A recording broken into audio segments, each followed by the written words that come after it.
Boa tarde para você que está aí para mais um episódio do seu podcast preferido, Um Olhar para a Infância. Essa que vos fala é a Adri da Loca e eu estou aqui, você já sabe, sob quais princípios. Vamos relembrá-los? Crer, curar, crescer e compartilhar tudo que envolve o universo infantil.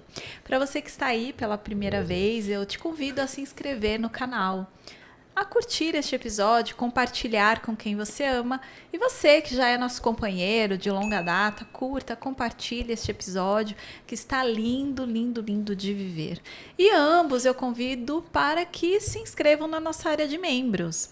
A nossa área de membros, você já sabe, né? Eu gosto de dizer aqui que é a área de quem gosta de dar pitaco. Você gosta de dar pitaco? Quer sugerir temas, convidados, dar aquele feedback ao pé do nosso ouvido? Então essa área é para você. A área em que você tem um contato mais direto conosco, tem acesso a conteúdos exclusivos e fora que nós temos a nossa modalidade, né, gente? Trigêmeos. Você, eu e o nosso convidado aqui no estúdio, você tendo a oportunidade de assistir uma transmissão ao vivo, conhecer a Giovana, a nossa produtora Jovem Notável. Imagina, gente, você entendendo aqui como é a dinâmica da nossa transmissão ao vivo. Então, essa é a área de membros, tá? Boa tarde, dona Giovana. Você está bem? Boa tarde, Dri. Já está no espírito natalino?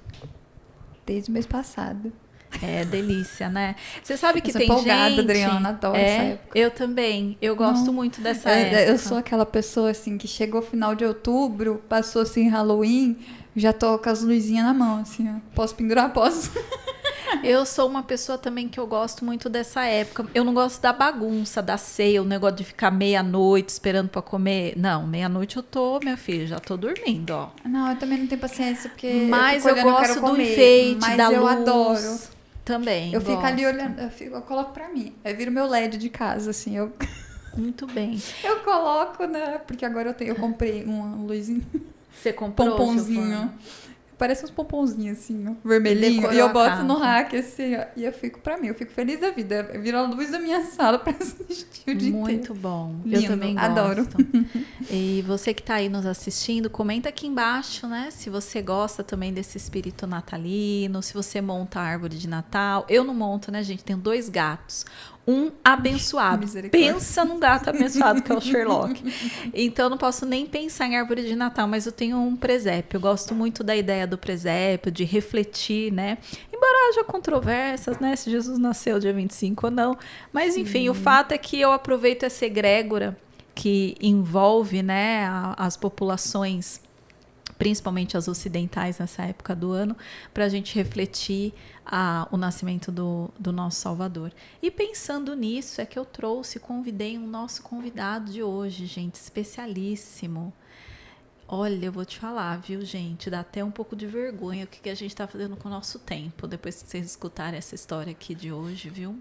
Você vai falar assim, cara, eu não tô fazendo nada com o meu tempo. Mas ele vai te inspirar, vai me inspirar, e quem sabe, né? 2025 tá logo aí. Mas não precisa esperar tanto não, viu? Tem ação para você ainda em 2024. Felipe, querido, seja muito bem-vindo. Alimento para Todos. Eu amei esse nome. Meu Deus. Boa tarde. Obrigado, Adriana, pelo convite. Giovana, prazer, vocês estão nos assistindo aí. Não, eu acho que é sempre uma satisfação falar do Alimento para Todos, falar do trabalho que a gente vem fazendo, que todos os voluntários vêm fazendo, os doadores, obviamente, contribuem com isso. Se a gente puder inspirar algumas pessoas, poder trazer algumas pessoas para o nosso lado, eu acho que de fato a gente vai conseguir concretizar bem o nosso bate-papo aqui. Com certeza, essa é a nossa intenção, né? É claro que o trabalho de vocês a gente vai esmiuçar ao longo do nosso episódio. É claro que o trabalho de vocês não é sazonal, Alimento para Todos não é só no Natal, né? Mas a gente aproveitou essa data que tá todo mundo mais sensibilizado, né, Felipe? O pessoal tá com dinheiro no bolso. Para ver se a gente desperta aí uma consciência de fraternidade, de solidariedade, que isso... É claro que nós vamos convidar o nosso público a engajar com vocês nesse final de ano, mas que seja só a primeira de muitas parcerias que você possa ter aí nesse seu projeto. E como que você chegou no Alimento para Todos? Ou você não chegou? Você não. Gerou?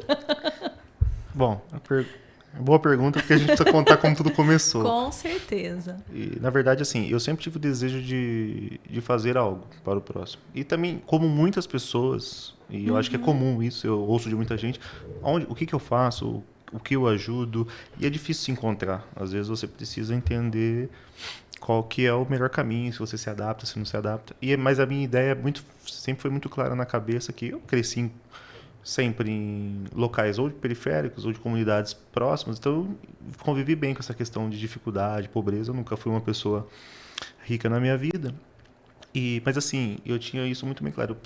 Eu queria ajudar as pessoas com alimento, principalmente devido à grande questão que o Brasil tem de dificuldade, instabilidade alimentar, só que eu não sabia como, não sabia de que jeito, mas eu tinha na minha ideia que existe muito projeto e muitos trabalhos sazonais, que nem você comentou, e eu ficava me perguntando, mas o que acontece com essas famílias entre a Páscoa e o Natal, por exemplo? Quando essa família pede uma ajuda, quem que faz, né? Quem que dá esse tipo de ajuda? Isso me incomodou por muito tempo, mas também não sabia como fazer.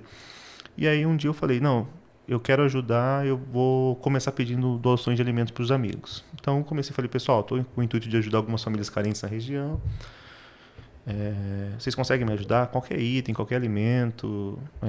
E aí eu vou vendo como monta essa cesta. E aí eu compartilhei também com os amigos, colegas de vida, compartilhei no trabalho, e de repente eu fui recebendo uma sacola aqui, outra ali. Passou um mês, eu tinha lá 100, 200 quilos de alimento em casa. Falei, caramba, estou com alimento, o que eu vou fazer agora? Ainda meio sem saber o que fazer, entrei em contato com as prefeituras locais. Então foi a Prefeitura de Campinas, Hortolândia, Sumaré, para entender quais são os projetos sociais que trabalhavam na região. Confesso que entrei em contato muito por e-mail na época com todos os projetos, fiz lista de e-mails, compartilhei. Todo o meu horário de almoço ou saída do trabalho eu ia visitar um projeto. Então, assim, a pessoa queria saber o que eu queria fazer e eu queria entender um pouco dos projetos sociais locais. Então, dava horário de almoço, eu ia num projeto em Hortolândia. Aí um dia eu ia num projeto em Sumaré. Às vezes saía do trabalho e ia num projeto em Campinas. Visitei uns 50, 100 projetos sociais. Num intervalo curto, assim, porque eu queria, de fato, girar aqueles alimentos e entender. E até que um dia, e assim, dentro dos projetos sociais, obviamente, cada um tem o seu escopo. Então, tem projetos sociais que já têm um trabalho bem segmentado na comunidade, já desenvolve, às vezes eles precisam de dinheiro, às vezes eles precisam de pessoas. E eu queria um direcionamento para trabalhar com aqueles alimentos. Foi quando uma ONG, uma vez, chamava Cidade dos Meninos, né, um projeto social em Campinas. Olha, a gente faz um trabalho aqui com crianças, com adolescentes, e eles têm dificuldade para encontrar um lar. Só que o que acontece?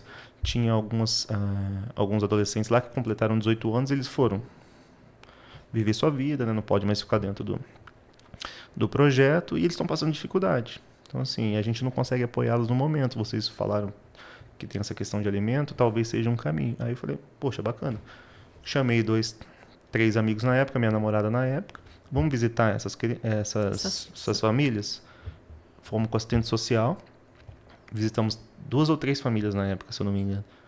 Entramos na casa, conhecemos a casa deles, a assistente social que conduziu toda a visita. A gente saiu muito impactado porque eu nunca tinha entrado na casa de um estranho, identificado a necessidade, visto como que é, entendido todo aquele universo. A assistente social explicou de onde eles vieram, sem pai, sem mãe. Nunca foram adotados, passaram dificuldades durante anos. E aí falou, puxa, daqui para frente agora é mais dificuldade, agora sem apoio do projeto e sozinhos, né? Sim. E a gente saiu de lá muito impactado na época e falou, é isso. Nosso trabalho é esse. Essas famílias eram desconhecidas por qualquer pessoa, não tinha apoio, não tinha rede de apoio, e talvez a gente possa ser esse braço para essas pessoas que não têm onde buscar, não tem quem socorrer.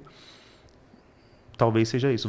Vamos. E aí, Alimento para Todos surgiu na minha cabeça assim, cara, é para todo mundo que a gente precisa. Eu criei na época uma página no Facebook lá, Alimento para Todos, e a gente começou a trabalhar dessa forma. Aí depois uma outra ONG indicou o mesmo modelo. Tem uma família que precisa, vocês conseguem ir com a gente? Claro, vamos lá. Fomos, visitamos, aprendemos um pouco mais com a assistente social. Aí quando criamos as redes sociais, o Facebook na época primeiro, uma família já procurou diretamente, foi o primeiro choque, assim. Poxa, uma família procurou na internet, está precisando, né? Como que a gente faz? Vamos seguir mais ou menos a orientação da assistente social, liga, agenda uma visita, tal. E aí a gente fez uma visita a primeira vez sem um assistente social presente, só com os voluntários do projeto, e a gente foi caminhando nesse sentido. E o projeto foi se desenvolvendo, e aí a gente vai contando aqui no decorrer do bate-papo toda essa trajetória, mas mais ou menos foi dessa forma que começou. E aí a gente começou a criar corpo para chegar aqui com 10 anos depois. 10 anos depois, gente. Eu fiquei chocada quando você me mandou o material de divulgação. O nosso programa aqui, ele vai fazer 1 ano. Em janeiro, dia 1º de janeiro. A gente gravou primeiro em dezembro, mas foi ao ar em janeiro. E nesse tempo, de quase 1 ano, desconhecendo cada iniciativa aqui da nossa região, e coisa assim, tem 10, 20 anos. Eu falo assim, gente, como que a gente não sabe disso? Não, isso tem que mudar. Você tem que trabalhar para a divulgação disso, porque é o que você falou. Do mesmo jeito que tem um pessoal que é sazonal, eu percebo também que existem pessoas que gostariam de ajudar de maneira mais recorrente, mas não sabem, têm medo. Aí sempre aparece aqueles golpes de vaquinha, né? Muito. Que acaba com a motivação de muitas pessoas. Tá vendo? Tem o sem vergonha, né, gente? Tá vendo? Por isso que eu não ajudo. Não ajudaria de jeito nenhum. Se eu ficasse rico, eu ajudava. Mas tem gente que fica mesmo com medo. Poxa, eu vou doar, depois vai para onde? Tem desvio? Não tem, enfim. Você acredita que essa preocupação da assistente social também, de vocês conhecerem as famílias, tem um pouco dessa conotação para vocês entenderem realmente a realidade, se realmente a ajuda vai chegar na ponta onde tem que chegar, ou era mais para que vocês entendessem como abordar as famílias? No começo, era a ponte entre as famílias. Então, assim, como muitas das famílias que precisavam de ajuda via indicação de projetos sociais locais, tá. Então a gente necessitava de alguém da assistente social para nos acompanhar, mas essa experiência também serviu para quando a gente começou a caminhar sozinho. Hoje praticamente nenhuma indicação vem através de projetos, né? Os projetos já passam diretamente em contato, a gente entra em contato, ou as famílias nos procuram diretamente, e aí serviu como experiência para a gente aprender como se comportar, que tipo de perguntas fazer, e hoje a gente dá treinamento para nós voluntários muito baseado na experiência que a gente teve lá atrás. Então, a assistente social nos ajudou muito nesse início. Era essa ponte. Hoje a ponte é o projeto diretamente. Já diretamente. 10 anos, Felipe, aumentou a demanda ou diminuiu? Se eu for considerar em relação à pandemia, diminuiu. Mas do início para cá aumentou muito, até porque o nosso projeto ganhou muito mais notoriedade e hoje a gente atua praticamente em toda a região aqui. E como o nosso projeto ele tem muito esse apelo emergencial, então assim, poxa, chega uma família nova na região e como a gente está presente em praticamente todos os bairros de Campinas, de Hortolândia, Sumaré, então, por exemplo, chega uma pessoa nova vindo, sei lá, do norte, do nordeste, do centro-oeste do Brasil, na comunidade X e está passando dificuldade, é o Alimento para Todos que ela procura. Então, porque aquela comunidade já sabe, já indica e, poxa, eu não tenho nada, cheguei agora de viagem, não tenho nada aqui, só estou com a roupa do corpo. Então, ela procura o projeto. Então, assim, a demanda aumenta por causa disso. E obviamente, a gente acompanha muito no decorrer dos anos o quanto a economia do país influencia diretamente. Até por isso a pandemia influenciou nesse sentido, porque a gente teve problemas sérios na economia do país, principalmente no setor de renda variável, né? Então, quem trabalhava com renda variável praticamente passou dificuldade. Não podia abrir manicure, não podia abrir cabeleireiro. Sim. E a gente teve uma expansão, assim, uma necessidade muito grande. E depois, pós-pandemia, agora que a gente está começando a equalizar um pouco, a gente está atuando literalmente naquelas famílias de baixa renda, onde não tem trabalho, onde não tem renda. Mas, de fato, aumenta muito pela capilaridade que a gente tem hoje na região. Então, qualquer lugar que aconteça de ter uma família presente, a gente vai ser indicado, digamos assim. Ótimo. A gente consegue ajudar? Na maioria das vezes, sim, mas muitas vezes não. Isso depende muito também da condição de doação, né? Do que a gente tem hoje de suporte. Então, assim, eu digo que a gente tem um teto... A gente tem 2 tetos dentro do projeto.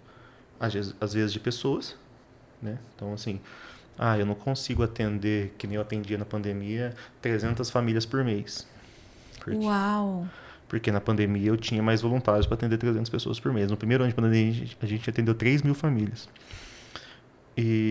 Mas hoje eu consigo atender, sei lá, 100 famílias no mês, eu consigo atender. Mas se eu falo para você, eu atendo 100 famílias todo mês, às vezes eu não atendo porque eu só tenho... Às vezes eu recebo doação para 70, então só consigo atender 70. Mas se eu tivesse doação para 100, eu atenderia 100. Entendi. E essa doação, ela vem como hoje? Eu posso movimentar através de levar para vocês alimentos, doação financeira, como que... E é só alimentos? É alimentos para todos, porque é só alimento? Ou vocês expandem para outras necessidades também, questão de higiene e limpeza? Enfim, acredito que, por exemplo, na pandemia foi uma necessidade. A gente vai evoluindo e aprendendo, né? Uma vez eu sou um explorador. Os voluntários que estão comigo, eles falam, eu exploro. Então, assim, a gente visita a casa, a gente entra na casa, a gente senta, quer conversar, quer tomar um café, quer entender. E assim, a gente foi evoluindo com a cesta básica também, cesta básica, de acordo com aquilo que a gente ia vendo. Obviamente que quanto mais coisas eu coloco dentro da cesta, que seria importante e fundamental para a família, maior é meu ticket médio. Ok. E às vezes eu consigo atender menos famílias. Então também tem que ter um equilíbrio. Então, assim, a gente começou com itens básicos de alimentos não perecíveis, normais. E aí um dia eu estava numa família e eu falei, posso usar seu banheiro? Posso. Aí eu entrei no banheiro, o banheiro tinha a pia, ali a privada e o chuveiro. Não tinha mais nada. Onde tomava banho não tinha sabonete, olhava assim, não tinha escova de dente, não tinha nada no banheiro. E eu perguntei, né? Viu, desculpa perguntar, mas não tem, a gente não tem, faz tempo que a gente não consegue comprar e tal. E eu entendi, claro, que às vezes uma urgência é um leite, não é uma pasta de dente, não é uma escova. Sim. E a gente falou, cara, como que a gente consegue ajudar com isso? Então foi quando a gente começou a incluir na cesta também itens de higiene. Então a gente colocou, primeiro foi pasta de dente e sabonete. Depois a gente passou a colocar também itens de limpeza. Vamos colocar detergente, colocar sabão. E a gente começou a fomentar muito essa questão da mulher, da questão dos absorventes. Da dificuldade. Aí o absorvente passou a ser também um item básico de cesta. Então hoje a gente tem os itens não perecíveis, que é uma cesta bem bacana, assim, baseado com o que a gente vê em mercado, é uma das mais completas. E tem lá os itens de higiene e limpeza, que é o nosso kit que a gente fala, vai detergente, sabonete, pasta de dente, absorvente, para poder dar um suporte melhor para a família. Excelente. Cara, você falando, e eu, sim, região metropolitana de Campinas. Uma família, deve ser várias outras, né, que você já deve ter presenciado isso. Já parou para pensar nisso, gente? Família escolhe se compra o leite ou se compra a pasta de dente? Se compra o leite ou se compra o sabonete para tomar banho? E a gente não está falando do sertão, não, viu? Nós estamos falando de região metropolitana de Campinas. Uma das regiões mais ricas, né? Não é assim que a gente vê nos jornais? Exato. Uma das regiões mais ricas do país. Como é que é isso? Uma vez aconteceu um fato curioso. Eu trabalho num grande laboratório aqui da região e o pessoal já conhecia o projeto e tal. E aí a moça falou pra mim assim, não vou nem falar o nome, mas se ela ver o podcast ela vai lembrar, foi engraçado. Ela vive numa região bem privilegiada de Campinas, bem privilegiada. E assim, eu acho que ela nunca saiu de lá, daquela região. E ela me perguntou, mas existe favela em Campinas? Aí eu fiquei olhando assim, falei, você tá falando sério? Você nunca viu uma favela em Campinas? Ela falou, não, nunca vi. Eu falei, deve ter pelo menos umas 300, 400, no mínimo. Ela, não é possível. Eu falei, é possível. Aí eu falei, vamos conhecer um dia comigo. E eu nem levei ela a nenhuma favela. No bairro onde ela morava, que era bem privilegiado, deu muito certo na época. Eu estava visitando uma família na época que ela estava morando num sótão de uma casa abandonada, bem na região onde ela morava. Então, assim, tinha umas casas nobres ali, 2 ruas para baixo, tinha uma área de mato, tinha um cômodozinho no meio do mato, assim, num sótão. Essa família estava morando lá. Levei ela, a mulher estava grávida de 9 meses na época, tinha mais um marido e mais 2 filhos pequenos. Aí apresentei a família, mostrei as dificuldades. Aí na época a gente tinha feito umas ações dentro do projeto para levar fralda, levar berço, levar banheira. Era uma ação específica para essa família pelo apelo que ela tinha, pela situação que ela estava morando, um lugar horroroso. Tal. E aí a gente ajudou, tal, e essa moça ficou impactada, porque ela também recentemente tinha tido filho. Aí eu despedi e ela foi embora. Daí na segunda-feira eu fui trabalhar, ela, você não vai acreditar, depois eu voltei, passei no mercado, comprei um monte de coisa, eu voltei lá para ajudar aquela mulher, não acredito que aquela mulher vive naquela situação. Eu falei, ela vive nessa situação aqui do lado onde você mora, não é favela aqui. Agora, imagina mais 50 mil situações parecidas, é o que a gente vivencia no dia a dia. Mas as pessoas, essa pessoa específica não tinha noção de que isso acontecia em Campinas. E eu tenho minhas dúvidas, às vezes as pessoas acham que isso acontece de verdade. Eu acho que não. Eu acho, sinceramente, eu acho que não. Porque a gente vive numa região rica mesmo, assim, no geral, né? Quando você sai um pouco aqui dessa região, vai para alguns pontos do Nordeste, ou mesmo aqui em Minas, eu estudei em Minas. Mas é difícil. Não tem hospital, não tem, enfim. Aqui a gente ainda tem essas questões, então parece, a gente tem essa falsa ilusão que a gente tem acesso, que todo mundo tem acesso, né? E a gente estava falando um pouco antes de começar sobre essa cultura que a gente não tem aqui no Brasil, que é essa cultura de se movimentar em favor do outro, né?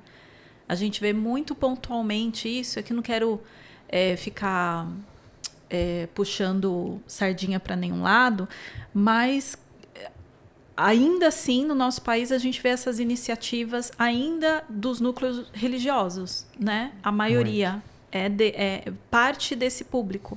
As iniciativas civis, elas são ainda menores. Vejo algumas já acontecendo. Não sei se todas de maneira legítima e com boas intenções, mas a gente vê alguma coisa ali. Mas o pessoal mesmo que é recorrente, ou vem desses núcleos religiosos, ou são pessoas que não falam em nome desse grupo, mas saíram desses grupos. A consciência se formou nesses grupos. E a gente não tem essa cultura. Ou é sazonal, a gente teve aqui o mês de outubro com o pessoal que trabalha com crianças que estão em acolhimento institucional. Sazonal, Adriana. Natal, Dia das Crianças, Páscoa, não falta. Uhum. Mas é isso que você falou. E entre a Páscoa e o Natal, como é que faz? As pessoas não comem, né? Então falta essa consciência mesmo. Eu espero que esse programa colabore para despertar o nosso público. Você que está nos assistindo, compartilhe com outras pessoas, mesmo que você não for da região de Campinas. Aonde você estiver, eu tenho certeza que tem pessoas que estão se movimentando nesse sentido. E a gente precisa dar uma despertada, viu, gente? Porque às vezes a gente está numa anestesia. E vocês viram aí a história que o Felipe compartilhou, 2 ruas para baixo da colega. E às vezes é pertinho aí da sua casa, viu? Às vezes a gente está lá, né, Giovana, no berço esplêndido, numa boa, morando no seu bairro de classe média alta. E imagina, não tem esse tipo de questão aqui em Campinas, não. Eu trabalhei numa cidade aqui da região metropolitana, pertinho. E era Isso foi muito importante para mim, porque aqui em Campinas eu trabalhava com crianças da classe A+,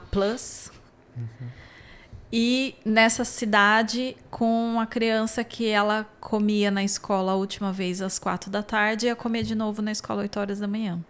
Então eu saía dessa realidade, pegava a pista e ia para essas crianças que passavam as férias na Disney. E para eu não ficar louca, porque é isso que não tô culpando essa criança, não era nada disso, mas eu saía em meia hora, eu estava em universos completamente diferentes. Eu comecei a me perguntar por que e como que eu poderia ajudar de alguma maneira. E às vezes a falta do contato com a realidade faz com que as pessoas não se perguntem. Como você falou no começo, eu nunca fui rico e eu sempre morei em regiões onde eu vi isso. Então, às vezes, ver faz a diferença. E eu via isso. Então, também me movimentei nesse sentido. O que eu posso fazer? Como procurar? Né? E hoje a gente está apresentando aqui um pessoal para vocês. Ó, já fiz metade do caminho. Como nós somos gente boa aqui. Já fizemos metade do caminho para vocês já saberem. Você que está se perguntando, você que vê a realidade. Eu não sei como você que está em casa se desloca aqui na região de Campinas. Eu ando mais de carro e é nítido o aumento de pessoas no semáforo. É nítido. O aumento foi, depois da pandemia principalmente. Aqui na nossa região tem visto muitas pessoas que dizem que vêm da Venezuela também. Sim, deve bastante ser porque na aparência parece mesmo. E é nítido como aumentou. E às vezes a gente fica numa consciência, não sei se isso passou por você, Felipe, em algum momento, de ficar se perguntando cadê o poder público, cadê o poder público? E aí uma hora você vira e fala assim, vou me organizar aqui. Acho que eu sinceramente, olhando para mim, Felipe, como cidadão, mas até dentro do projeto, acho que a gente até passou dessa fase de cadê o poder público. Eu me vi, para você ter uma ideia, como projeto Alimento para Todos, eu vi prefeitura indicando o nosso projeto, prefeitura de Campinas indicando o nosso projeto para buscar cesta, quando não tinha mais pessoas da prefeitura falando, procura Alimento para Todos que tem. Mas a prefeitura, repassando um trabalho da própria prefeitura. Entendi. E assim, e a gente sabe que... E vocês não têm ajuda da prefeitura? Não. Nunca tivemos. Na verdade, através da prefeitura que eu tive acesso aos projetos sociais da região, mas a gente nunca teve nenhum tipo de parceria nesse sentido. Mas porque a gente entende que existe e eu acho que tem pessoas muito sérias que fazem um trabalho, sim. Banco de alimentos, os CRAS da vida, eu acho que isso ajuda muito, mas na ponta chega muito pouco. Então, assim, eles não conseguem dar vazão. Você não consegue, com uma assistente social para 100 mil famílias, 100 mil pessoas, conseguir ter um atendimento de qualidade, um acompanhamento, uma cesta que às vezes vem da prefeitura, que vem um pacote de arroz de 1 quilo, um óleo, aquilo não vai alimentar 10 pessoas por 90 dias. Então, assim, existem muitas falhas da prefeitura e, querendo ou não, a gente também existe por causa dessas falhas, né? Para poder suprir essa falha pública. Não deveria ser a solução, mas é a solução que o cidadão encontra para poder ajudar. E eu acho que a prefeitura, na verdade, às vezes ela encontra através desses projetos, aí é um benefício através de algumas OCIPs, poxa, eu não consigo ajudar, então eu potencializo alguns projetos locais com por isso que eu doações, justamente para poder suprir uma necessidade pública. Então, assim, por isso que existe hoje casa-abrigo, existe alguns projetos que a prefeitura em si não consegue, então ela apoia alguns pontos, mas mesmo assim ainda é ineficiente. Ineficiente no sentido de que tem mais gente precisando do apoio do que projetos e ONGs de fato atuando nesses locais. Sim, eu te perguntei isso justamente, primeiro porque eu sou essa pessoa que vou falar, vamos se organizar, porque se a gente ficar esperando... E aí não quero entrar em questões se daria para ser diferente ou não, não é essa a questão. A questão existe uma realidade, existe uma demanda. De alguma maneira, eu e mais algumas pessoas podemos nos organizar para assistir de alguma maneira, mesmo que sejam poucas pessoas, que foi o que você fez, ou apoiar quem está se organizando, e vamos nós, né? E sair desse lugar que às vezes você está vendo a necessidade... e você está em posição fetal. E a necessidade está aí na sua frente, né? Poxa, mas eu trabalho, Adriana, até isso eu já pago imposto, é o que a gente mais escuta, né? Os que eu já pago imposto, não era o poder público ia fazer isso? Não, gente, eles não estão fazendo assim. E aí é uma questão de humanidade, é uma questão de você ter coração e empatia. Então, se você de repente não tem essa potência, né, de levantar, de organizar pessoas, porque eu acredito que você tem que abrir mão de alguns churrascos, né? Nos seus finais de semana. E algumas viagens, e alguns passeios, e tempo de descanso, né? Algumas noites de sono. Algumas noites de sono. Eu acredito que faça parte... Não gostaria de falar que é o preço a pagar, porque eu acredito que você tem muito propósito nisso, né? Mas tem um ônus, né? Existe alguma coisa que você tem que abrir mão para organizar e fazer toda a iniciativa funcionar. Então, às vezes você não tem essa potência, né, dentro, mas você tem um recurso. E aí você já sabe para onde direcionar. Sabe o que eu costumo falar, às vezes, para voluntários novos que vão entrar no projeto, assim, que vão entrar, ou para doadores, que às vezes existem algumas desistências para fazer um trabalho. Eu acho que quando as pessoas procuram algum tipo de satisfação é onde elas acabam se frustrando mais. E eu acho que se você procura algum tipo de satisfação, de retribuição, não faça, porque não vai ter isso. Ah, mas não fica feliz? Claro que fica. Mas é que a retribuição, ela se autoalimenta do próprio propósito. Sim. Porque se você quiser fazer alguma coisa esperando, muito obrigado, você é uma pessoa sensacional, isso às vezes não acontece, muitas vezes não acontece. E aí a pessoa se frustra e fala, poxa, eu fui ajudar, mas não tive nenhum agradecimento, nada. Não faça por isso, porque dificilmente às vezes vai acontecer. Obviamente acontece, também é gratificante, mas tem que fazer do próprio propósito. Isso tem que ser algo seu. E aí quando você não tem, poxa, mas de alguma forma você quer contribuir, aí eu acho que entra também os outros aspectos financeiros, poder contribuir com indicações, com contatos, doando mesmo, porque eu acho que e faz a diferença, porque o nosso projeto também necessita disso. Se a gente não tivesse as pessoas que só contribuíssem com os alimentos, a gente não conseguiria existir. Então é muito importante, mas o próprio voluntariado em si exige que você tenha esse compromisso com você mesmo de ajudar. Porque, assim, às vezes é cansativo, que nem a gente estava falando aqui, é cansativo. A gente se frustra, a gente abre mão de muitas coisas, mas não é pela muito obrigado ou pelo fato de receber um tapa nas costas ou de ver um sorriso, e o sorriso é sempre muito legal de receber, mas é pelo fato de, puxa, eu consegui mudar isso daqui de alguma forma. Sim. Consegui, deu certo, que bom que deu certo. O importante era isso. Toda vez que eu volto para casa de uma entrega, as nossas visitas são sempre muito puxadas psicologicamente, mentalmente, porque são lugares difíceis, situações e realidades bem complicadas. Então a gente, pelo menos eu sempre volto muito desgastado.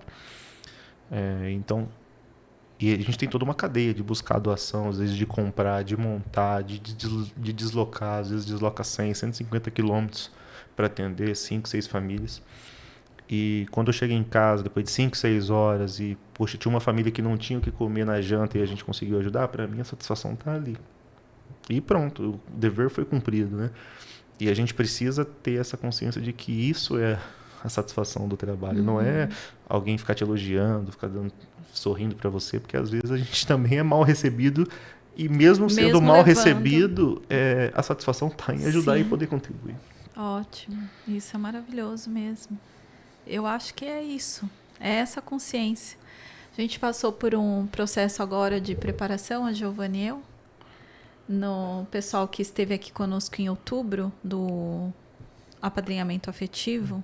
Não sei se você conhece essa iniciativa.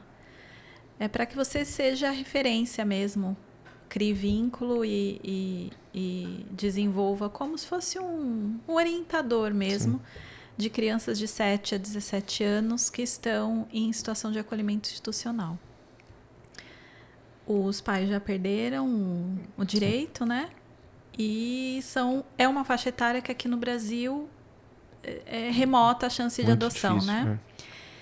E você falou o que o senhor falou, eu só lembrei, a Giovana também lembrou, eu vi a carinha dela ali, eles falaram assim, eles já no primeiro dia da formação, eles já colocam a gente lá no chão. Tipo, não espere agradecimento. Falou, até porque, na maioria das vezes, não vão acontecer. Porque essas crianças elas chegam e elas ficam na instituição, às vezes às vezes não, vindo de uma realidade em que elas estão completamente machucadas, doloridas, às vezes por pior que estava, elas preferiram estar com as suas famílias. Sim, exato. Mesmo sendo violentado, mas preferia estar lá. Então, não ache... Ele falou, aí às vezes acontece, as pessoas vêm, a gente explica, mas aí a pessoa vem, eu levei ele para jantar, levei ele para não sei o quê, ele não me deu nenhum abraço, não me deu nenhuma obrigada. É claro que tudo pode ser trabalhado, pode ser melhorado ao longo do tempo e do vínculo formado. Essa relação ela pode mudar, enfim, mas é sempre posicionando a gente e lembrando qual é o nosso propósito. E que é o que você falou, sabe? O importante é que eu levei essa família que não ia ter o que comer agora tem. E é isso. É essa criança que no apadrinhamento teve essa experiência, a gente conversou e teve esse momento.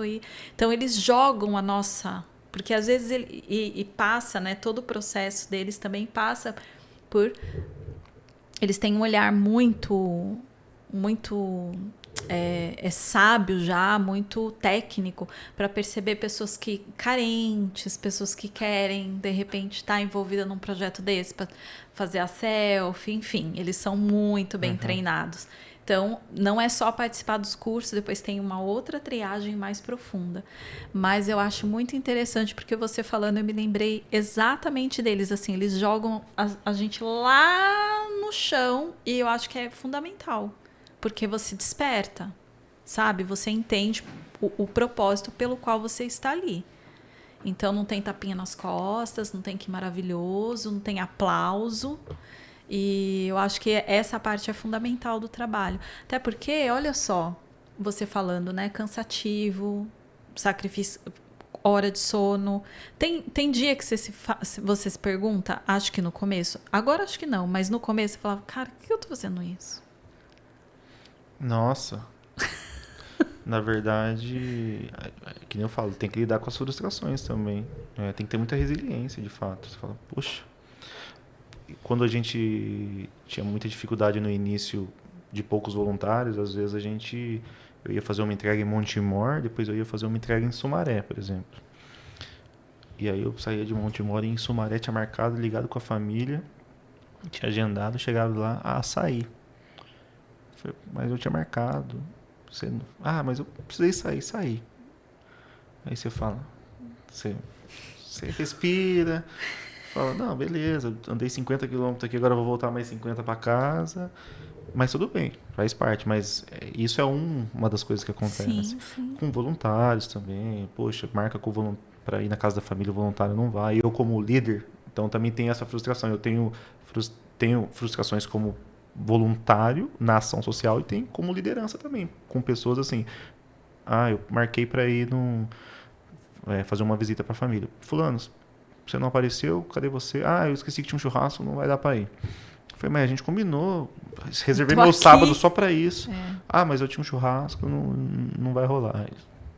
Então também tem esse lado assim, para quem lida com pessoas também, tem a questão das pessoas, tem a questão da família, do lidar com a dificuldade no dia a dia. Então, tem isso. E a gente tem que passar por cima disso. Porque eu sempre brinco assim, alguns voluntários saem do projeto falando assim, eu tô saindo, sabe por quê, Felipe? Porque a gente trabalha aqui, tem fulano que faz menos do que a gente tem que fazer mais do que eles para compensar. Aí eu falo assim, se eu tivesse que sair pela falta de engajamento de vocês, eu já teria saído com um mês de projeto. Então, assim, eu não estou preocupado com o engajamento dos outros, estou preocupado com o meu.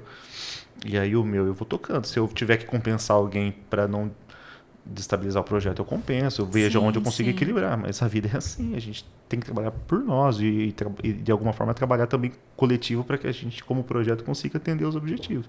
Mas também tem muito essa questão de lidar com as pessoas, lidar com as famílias. Então é sempre os pratinhos equilibrados ali. Tem. Eu acho que essa mentalidade que você trouxe, que o pessoal também colocou em nós, lá do apadrinhamento afetivo, vai forjando isso mesmo, porque eu acho que em nenhuma época da história... O livro santo, ele diz que a seara é enorme e os trabalhadores são poucos. Então, eu acho que vai ser assim. Até o fim. Até o fim. Acho que dificilmente vai mudar. Então, vamos nós, né, que enfim, né, que enxergamos essas necessidades, cada um dentro das suas possibilidades aí. E quando eu falo isso para vocês, pessoal, não pensem que eu tô aqui num lugar, eu tô sempre me revendo, sabe? Eu tô falando aqui, eu tô me revendo nas minhas posições. Tem uma coisa que eu não faço muito aqui, é esse papo de exemplo. Eu tô sempre me revendo, me revisitando. Já tive um tempo na linha de frente de ações assim. E depois... hoje estou num momento em que eu entro num papel mais de financiar, porque não consigo hoje estar na linha de frente, mas sempre honrando muito quem está na linha de frente, porque é isso que você falou. Ainda mais quem está na liderança, né? Isso que você falou é exatamente o que acontece. Além de lidar com o trabalho mesmo do voluntariado, você ainda tem que administrar todas as questões emocionais, expectativas e voluntários e tudo mais que isso acontece. Mas que bom que você tá firmão. Você é casado, né? Tô vendo a sua aliança. E a sua esposa já... Sou casado. Já entrou, já... Ela já, na época namorada, já entrou na seara junto, né? Trabalha comigo aí sempre, parceira de visitas. Só que ela é a pessoa que vai me dando uns freios também, porque sim, eu trabalho 8, 10 horas no meu serviço, e aí se deixar eu fico mais 8, 10 horas no Alimento para Todos. E falei, você vai dormir, você vai comer, você vai fazer alguma outra coisa? Você vai sair comigo, a gente vai ter alguma coisa? De sábado, visita, ela, mas a gente podia fazer outra coisa, passear no taquaral, fazer... E ela precisa, de fato, e eu acho que é importante, ela vai sempre me equilibrando, porque senão a gente mergulha nesse universo e esquece das outras coisas. E não é legal também, a gente precisa se equilibrar. Nesses 10 anos, por 2 vezes, eu mentalmente me deu uma desequilibrada, porque me consumiu muito esse trabalho. Eu precisei, assim, dar aquela parada estratégica de umas 2, 3 meses para falar, pessoal, preciso me recuperar psicologicamente, porque tá demais, aí acaba afetando, aí depois eu retomei de novo. Então, assim, ela vai me dando esse equilíbrio, porque você começa a mergulhar num universo só de... Posso falar, um universo de desgraça das pessoas. Sim. E aí você se vê numa rede que você não consegue mais sair daquilo, porque ou você fala só não, ou você fala só sim, e você não consegue mais. E aí eu tento sempre trazer os voluntários do nosso projeto para o propósito que a gente tem. Porque dentro de uma casa, de uma visita, a gente encontra inúmeras situações familiares ali, dificuldades. E a gente só consegue atuar em uma frente, que é o alimento. Então é isso, a gente precisa estar muito bem claro. Porque senão a gente sai maluco de cada casa. Eu saio da casa, a gente tem que resolver um problema de saúde, um problema de falta de telhado, um problema de infiltração no banheiro, falta de remédio para criança. E assim, é só o alimento. Ah, mas eu posso fazer nada? Não, você pode. Você pode direcionar, você pode indicar, você como pessoa contribuir, pode. Mas como projeto a gente não consegue. Porque senão a gente vai ficar maluco. Nossa, é muito bom. Muito bom isso que você falou. Eu imagino mesmo. Eu acho que o meu meu problema é esse. Nesses trabalhos eu tenho que ser liderada. Porque eu não fico louca mesmo. Eu fico mal mesmo. Eu acho que o sair também da linha de frente foi por causa disso. Porque a hora que eu saía do trabalho, eu ia me achando um lixo de ir embora para minha casa para tomar um banho quente e dormir numa cama confortável. E não é demagogia, não. É falando sério mesmo. Ficava mal. Me achava péssima.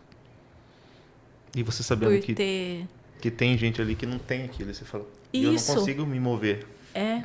Então, nesse ponto, eu prefiro ser liderada por pessoas que estão emocionalmente e mentalmente mais preparadas, assim, para ter, por exemplo, esse discernimento que você teve. Não que você não veja as outras necessidades, sim, mas você sabe que o seu lugar naquele momento é esse, é o alimento para todos. Tem todas as outras questões, nós estamos vendo, podemos direcionar, auxiliar, mas eu tenho que manter o foco. E isso é muito importante. Essa questão que eu falei, eu acho que talvez o momento mais de instabilidade assim, que eu tive foi porque dentro do projeto a palavra que eu mais falo é não do que sim. A gente ajuda, mas eu falo muito mais não. Então e aí uma vez eu quis criar um contato direto com as famílias, então a gente adquiriu um celular e aí eu estava com o celular do projeto e eu falei, as famílias podem entrar em contato, porque a gente estava com dificuldade. Tinha uns voluntários que não conseguiam lidar com as famílias ligando, mandando mensagem. Porque era assim, você entra em contato com a família para fazer uma visita, para agendar, ela fica com o seu telefone. Então, às vezes, ela te aciona. Puxa, acabou meu leite, acabou meu gás, minha conta de luz vai cortar. Então, tinha voluntários que tinham essa dificuldade no início. Depois a gente foi dando as orientações de como seguir. Até pra gente, no começo, era difícil. E aí eu falei, não, vou pegar um telefone. E aí as famílias me procuram diretamente. Aí eu surtei, né? Porque era assim, sem brincadeira, 1.000 famílias por semana, no mínimo, assim, porque uma ia passando um telefone para outra, ia mandando mensagem, assim, de famílias que a gente nem tinha visitado, nem conhecia. Acabou meu leite. Consegue me ajudar? Putz, a gente não consegue, infelizmente. Você não está preocupado com meu filho está passando fome, não sei o que. Aí 2, 3, 4, 10, 50, 100 famílias. Eu falei, meu Deus do céu, não dá desse jeito, não dá. Aí cortamos o telefone, mas aí aquilo virou uma loucura, porque daí você já não consegue saber o que de fato, porque o que é necessidade, o que não é, o que às vezes é uma pressão, que de fato as pessoas têm, a instabilidade ela gera essa pressão, essa instabilidade alimentar. E aí, como a gente faz o trabalho de visitar, falei, não, via celular não dá. Então, as que nos procuram via os formatos que a gente estipula, via cadastro, a gente vai visitar, a gente vai entender.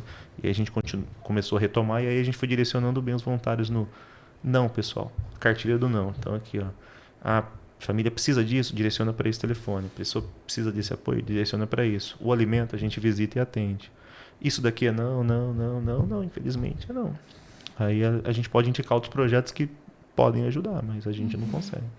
Porque senão o voluntário fica maluco. Quando você já tem 10 anos, né? E eu acredito que você deve ter história para chuchu. Nossa. Mas eu fico pensando, uma coisa que para mim também é um ponto, é uma cultura de assistencialismo. Quando você olha para esses 10 anos, você tem famílias que vocês estão ajudando há 10 anos? Sim. Tem algumas, na verdade. E as famílias que a gente atende há mais anos, eu meio que direcionei para o Felipe para Todos. Então, assim, eu faço um atendimento... Felipe para Todos. Porque a gente tem algumas regras no projeto e tal. Então, sim, assim, eu prefiro eu atender, eu visito, eu me relaciono diretamente, porque virou quase da minha família. Tem gente que eu levo para sair, tipo, levo as crianças para almoçar, porque são famílias que não vai mudar aquela realidade. Eu vou dar um exemplo de uma família que é mais velha, que está com a gente, com a Beth. Beth todo dia a gente conversa. E a filha dela é viciada em crack. Mora na rua. E ela deixou de ser vó para ser mãe. Então, assim, todo ano a filha dela aparece com um na porta lá. Eu mudei, mãe. Agora eu sou uma nova mulher. A criança nasce, passa 2, 3 dias, de repente ela sumiu. E tem mais uma criança para ela cuidar. Aí no outro ano. Inclusive ela teve que dar até umas crianças lá. Porque dar para minha irmã, para outra, porque não dava. Sim. E aí ela de vó passou a ser mãe de 6, né? Uau. E aí, assim, é uma senhora já, ela não consegue mais trabalhar. E assim, as crianças são tudo mais novas, estudam em horários diferentes da escola. Ela vive com o auxílio dela lá de uns R$700 que ela recebe. E essa é a renda. Então, assim, se ela não tiver apoio, ela dificilmente tem apoio da família. Tá? Se ela não tiver apoio, ela não passam as necessidades aqui, então assim, a gente apoia. Faz 10 anos que a gente vai, às vezes como projeto a gente leva para o evento de Natal, faz algumas ações de arrecadação, aí eu como Felipe, eu às vezes contribuo, ajudo aqui, pago uma continha ali, uma coisa ou outra, mas é o que a gente pode fazer, mas assim, eu poderia falar, Beth, se vira aí, cada um com seus problemas, mas assim, como a gente cria um vínculo muito forte e a gente vai fazendo esse acompanhamento, eu só tomo cuidado para dessas 5 não virar 10, 15, 20 que estão também nem eu consigo contribuir. Mas de fato acontece. E não tem só a Beth, tem algumas famílias que a gente acompanha nos 10 anos aí, ou umas 9, outras 8, porque são situações, ou é isso, ou é uma questão de doença crônica, que a família não consegue, mãe solteira, com problemas psiquiátricos, e aí a gente vai, cada família tem uma realidade diferente, onde ela precisa do projeto para se manter no mínimo, no básico. Entendi. Sabe que às vezes você que está em casa pode parecer meio que elitista essa pergunta que eu fiz. Em algum ponto eu até penso que pode ser mesmo. Porque a gente escuta muito isso, eu escuto muito isso. Em alguns ambientes onde eu estou, né? Existe uma tensão entre, aqui no nosso país, eu acho que nesse momento em específico, de um pessoal que acha que tudo é mérito, como se todos tivessem saído do mesmo ponto de partida, né? E às vezes esse pessoal também acha que o assistencialismo deixa as pessoas mal acostumadas, como se todos estivessem na mesma condição. E um pessoal também que acha que é só assistencialismo, mas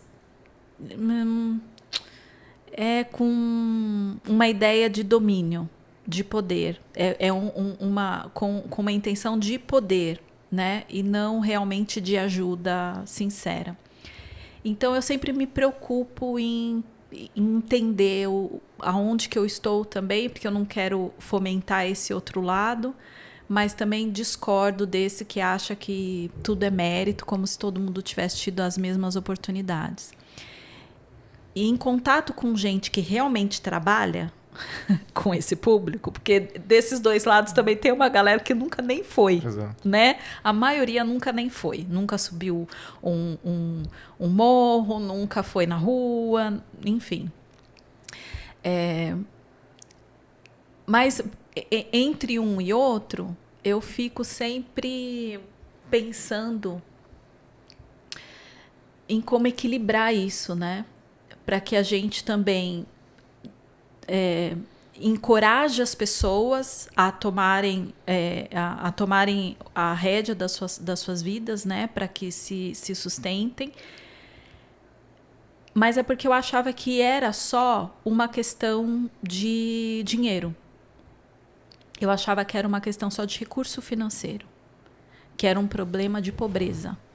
E quando eu comecei a me envolver nesses trabalhos e a conversar com pessoas que já tinham muitos anos, elas me falaram que existiam 2 outros problemas muito sérios, que era o problema de saúde mental, que existia, principalmente, eu trabalhei mais com pessoas em situação de rua. E eu pude ver e também conversar com pessoas que estavam há muitas décadas envolvidas nesse trabalho, que a gente tinha um problema sério de vício em drogas e substâncias, que levavam as pessoas a essa situação de rua. E uma outra questão que você me trouxe agora, e por isso que me fez lembrar, que é um número altíssimo dessas pessoas em situação de rua que têm transtornos mentais. Então não é só uma questão de dinheiro. É claro que se você pensar numa questão ampla, você vai falar assim, mas a pessoa ela não tem recurso, ela também não tem assistência. Ok, posso entender isso também. Mas é que o que eu quero dizer é que a coisa é mais complexa.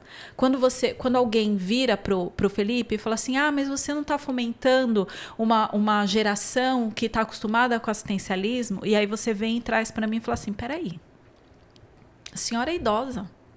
Peraí, essa família, quem deveria ser o chefe de família, sofre de um transtorno. Calma, tem vício, tem isso. Não é simplesmente porque a pessoa não quer. Existe uma rede muito mais complexa que isso. Você percebe isso mesmo? Assim, no trabalho com pessoas em situação de rua, isso ficou muito claro para mim. Que não é sério a coisa, não é simplesmente isso. E como que é isso? Você vê isso mesmo? Eu fiz um trabalho durante o meu trabalho com Alimento para Todos, eu fiz um trabalho voluntário na rua por 2 anos também, para eu poder melhorar, assim, também nesse aspecto social. Falei, quero também conversar com o morador de rua, entender todos os cenários, que eu acho que a questão da evolução como cidadão ajuda muito nesse tipo de trabalho, compreender vários... E eu acho que, assim, é muito complexo falar sobre isso com as pessoas que não estão acostumadas a visitar. Eu já visitei, sei lá, eu estava tentando fazer os cálculos aqui na minha cabeça, sei lá, mais de 1.000 famílias, talvez 1.000, não sei. Mas, e assim, cada uma com uma realidade diferente, então eu consigo ter elementos hoje para trazer vários argumentos aqui. A gente está para falar a verdade para as pessoas. Isso. E assim, mas existe famílias que querem só viver do assistencialismo? Claro que tem. Como tem pessoas que querem viver da criminalidade, pessoas que querem viver uma vida digna, tem de tudo. A gente consegue fazer muito bem esse filtro? Conseguimos. Hoje a gente consegue fazer um filtro. Assim, eu posso garantir para vocês, de cada 100 cesta básica que a gente doa, no mínimo 90 está indo para uma família que de fato está precisando muito. E aquilo está fazendo uma diferença enorme na vida daquela família. Mas não dá para fugir das famílias que querem assistencialismo. E aí eu também faço provocações para quem está nos assistindo, no sentido de, a família está acostumada a receber uma cesta básica, tá tudo bem. Você ficaria feliz em só receber uma cesta básica por mês e viver com isso? Para você tá ótimo? Então você percebe o grau de dificuldade que essa família tem e o grau de inferioridade que ela se transformou, no sentido de que eu me acostumei a viver só com uma cesta básica por mês. Isso me satisfaz e existe. E assim, não tá tudo bem. Essa família tem um problema. Ela foi criada com uma barreira, com situações em que ela tem que se adaptar com aquilo, viver com aquilo, sem sonhar, sem pensar em algo maior. E ela cria uma fantasia de que aquilo tá bem e aquilo é péssimo para ela, porque aqui não tem a diversidade de alimento que às vezes ela precisa, que os filhos dela precisam para se desenvolver, às vezes não é estimulado as crianças a estudar como deveria estudar, às vezes, e quem cresce naquela situação, e a gente acompanha muito isso, o filho, na verdade, é exceção quando rompe aquela barreira, é exceção, não é, não foi por falta de vontade, não é não é vontade ali você não tem perspectiva, você vive num universo que não tem provocação para você evoluir, você não é questionado para evoluir, você não tem apoio local, não tem apoio da família, não tem apoio da prefeitura, então assim, você só tem o apoio da criminalidade, apoio do que é errado, então assim, para uma criança sair daquela situação e quebrar esse paradigma da família, é exceção. Então assim, quando as pessoas olham de fora, é falta de vontade, não é falta de vontade, a pessoa não conseguiu ver uma outra realidade para ela se espelhar. O espelho dela muitas vezes é um pai que ele nunca teve, uma mãe que às vezes tem algum tipo de dificuldade ou não tem estudo, não tem instrução nenhuma. Aí tem um irmão que às vezes está na criminalidade, ou que foi assassinado, ou um primo. E assim, qual que é um espelho de uma pessoa que teve uma vida diferente, que estudou, que evoluiu, que foi para uma empresa? Putz, essa pessoa é um espelho para mim? Não. Às vezes a gente não tem espelho nenhum. O espelho às vezes é alguém na televisão que acaba sendo influenciado, né?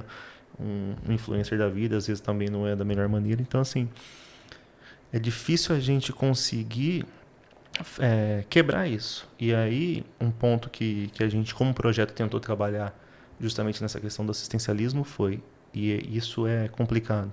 Nosso trabalho é emergencial. A gente está lá para dar aquele suporte no início, para tirar aquela fome da pessoa. Poxa, eu não tenho o que comer hoje, essa semana, está acabando meu alimento. Então, a ideia é a gente sanar. E a gente, algumas vezes, retorna para aquelas famílias num período mais longo para falar, puxa, apoiei de novo daqui 90 dias, apoiei daqui 180 dias. Mas a gente chegou num momento em que a massa de famílias foi ficando tão grande que o ralo é grande também. E aí, quando começa a pedir de novo, foi aí que há uns 3 anos atrás a gente criou uma área de mentoria profissional dentro do projeto, que a gente falou assim, talvez esse seja o nosso futuro, no sentido de para que a família tenha algum tipo de digamos assim, não digo uma estrutura para o futuro, ou um planejamento para o futuro, só através da mentoria. Então, assim, a gente ajudou família foi contemplada com a cesta, apoiou uma, às vezes 2, 3 vezes. Eu preciso. Você precisa ir via mentoria. Você precisa se estabilizar, ter um emprego, ter uma renda, porque senão não vai ter jeito. Você vai precisar dessa cesta a sua vida inteira. Tem todas as famílias que querem participar? Não tem.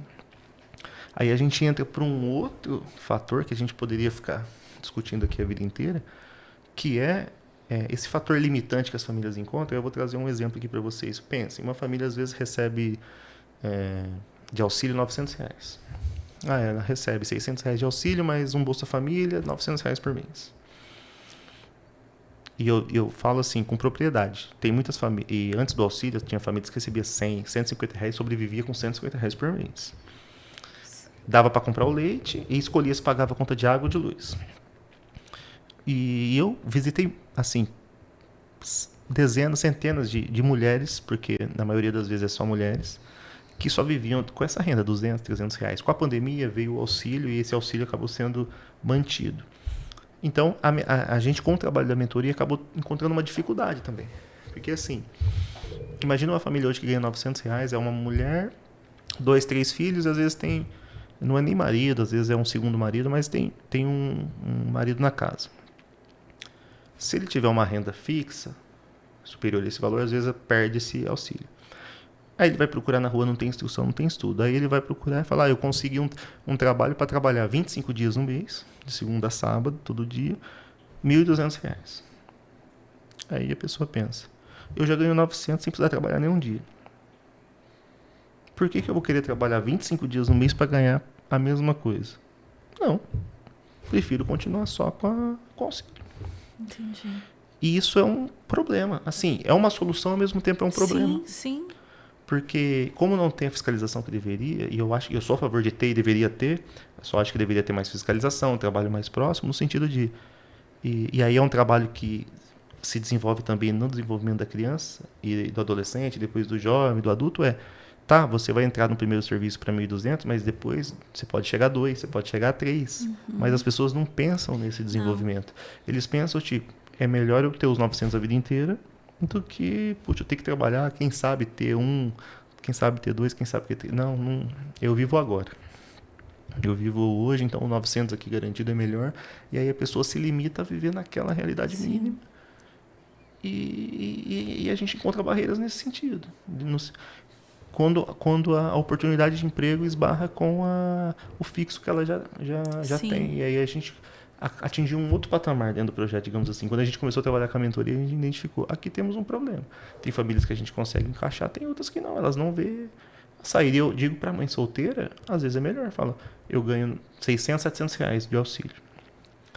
E eu fico em casa, então eu levo meu filho. Tem um filho que estuda de manhã, tem outros filhos que estudam à tarde. Não tem creche, período integral, não tem. Então, assim, para eu sair, trabalhar, ganhar R$1.000, não ter com quem deixar meu filho. Se meu filho ficar doente, eu não tenho como buscar na escola. Não tenho rede de apoio aqui. Eu prefiro ganhar 600 e ficar cuidando dos meus filhos em casa do que ter que trabalhar por 1.000. Sim. E eu entendo perfeitamente. E quem diz que não entende, que nossa, mas como não, tem toda a sua fala anterior, que é o entorno, é a perspectiva, é a informação de que pode ser, é o estudo que pode me dar é uma questão de perspectiva. E às vezes a gente que está fora desse ambiente, que teve um ambiente, mesmo que tenha sido minimamente incentivador de crescimento, às vezes para nós é absurdo pensar isso. Mas como não, né? Quem quer faz, meu filho. Vamos ali, deixa eu te mostrar uns negócios para você ver. É óbvio que as pessoas às vezes assistem filmes e vê exceções, e é lindo ver as exceções. Sim, lógico. E pessoas às vezes sem instrução. Eu sempre cito aquele filme... Ai, Giovana, me lembra aí do menino cirurgião, Mãos Milagrosas. Mãos Milagrosas. Aquela, sabe? É um filme lindo, é uma história, é real, é verdadeiro. E uma mãe sem instrução, mas que ali é por inspiração, gente. As sacadas que ela tem, né, ao longo do filme, se você não assistiu, fica aí a dica, por favor. Mas a gente tem que pensar que são exceções. As exceções são importantes porque elas podem inspirar, é claro que são, gente. Mas, às vezes, é o que você... Olha só o que você falou. A pessoa ela não tem acesso ao alimento e isso influencia no desenvolvimento cognitivo. Então, às vezes, as questões elas estão na frente da pessoa, mas ela não consegue fazer as conexões que precisam ser feitas. E isso é uma questão também de vulnerabilidade alimentar. Então, não vamos pensar dessa maneira, gente. É muito. Isso é elitista. Isso é muito feio. A gente pensar que eu fico doida quando eu escuto esse tipo de fala, embora sempre queira discutir essas coisas com quem está na linha de frente, para ver a perspectiva que a pessoa tem. Porque, às vezes, do livro e de quem está de fora, porque também tem uma turma que eles acham que a observação deles, de longe, eles conseguem perceber o quadro. E isso, teoricamente, pode funcionar. Teoricamente, porque quando você está ali no corpo a corpo, você tem que lembrar que também a pessoa ela também tem emoções, né? Do mesmo jeito que às vezes você toma decisões equivocadas por emoções equivocadas, todo mundo é assim. Então, a matemática não é assim. Então, não, é só se esforçar, é só ir, fazer acontecer, é só acreditar. Não é. Isso que você falou da mãe, né? A gente teve um episódio aqui em que nós falamos em agosto, né, Giovana? Sobre a importância da figura paterna, né? E os dados são de famílias lideradas por mulheres no Brasil são uma vergonha, Sim. Né? Quando você fala, então, de famílias onde a criança, que é uma questão que é muito relevante para nós, até queria te perguntar a sua experiência com isso, de quando a criança nasce com algum tipo de deficiência, não completa nem 5 anos. Porque a média aí é mais ou menos do abandono é de 5 anos. Quando a criança vem com deficiência, o cara já foi, ele nem esperou. Então, o número de mães que lideram famílias só cresce no Brasil, só cresce. Irmãos, vamos melhorar. Vamos melhorar, por favor. Fala para mim dessa sua experiência, porque é isso. É uma criança que estuda de manhã, a outra que estuda à tarde. Se essa criança fica doente, a mãe dá 2 dias de atestado. A hora que ela volta, ela já é mandada embora, porque o chefe não quer saber que o filho dela está internado. E que no hospital, menor de idade, tem que ficar com um adulto responsável. Eu não sei se você sabe, se você está em casa. Eu vou te contar isso. Porque às vezes as pessoas esquecem disso. A mãe trabalha, é sozinha, a mãe solo. A criança fica doente, tem que ficar o responsável. Se não tem vovó, titia, se não tem ninguém, a mãe tem que ficar, gente. E a outra criança que ficou? Com quem que fica? É isso aí. Você tocou nesse ponto, me lembrei de uma história aqui, que assim, teve um período no projeto que a PAI nos procurou.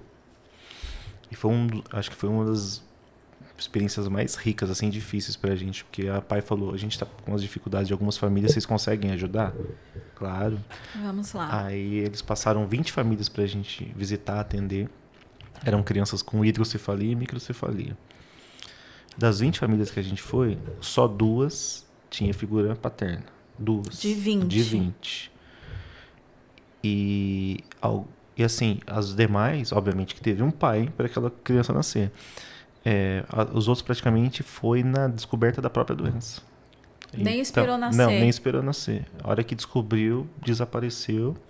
E assim, e a mãe já fica fadada à dificuldade eterna. Porque Sim. assim, a criança, ela não faz tratamento no horário flexível para a mãe. O tratamento de quem faz hidrocefalia, microcefalia, pessoal, é 10 horas da manhã, é 3 horas da tarde, é 2, 3 vezes na semana. Qual o emprego flexível de uma pessoa que tem dificuldade, que possa escolher os horários de trabalho? Eu só não posso trabalhar na parte de manhã, não posso trabalhar na parte da tarde. Então, assim, ela já perdeu uma parte da família com o marido, ali o cônjuge, no sentido de foi embora, então já não tem nenhuma renda nesse sentido, porque também pensão não vem. Então, assim, das famílias que a gente atende, praticamente nenhuma recebe pensão.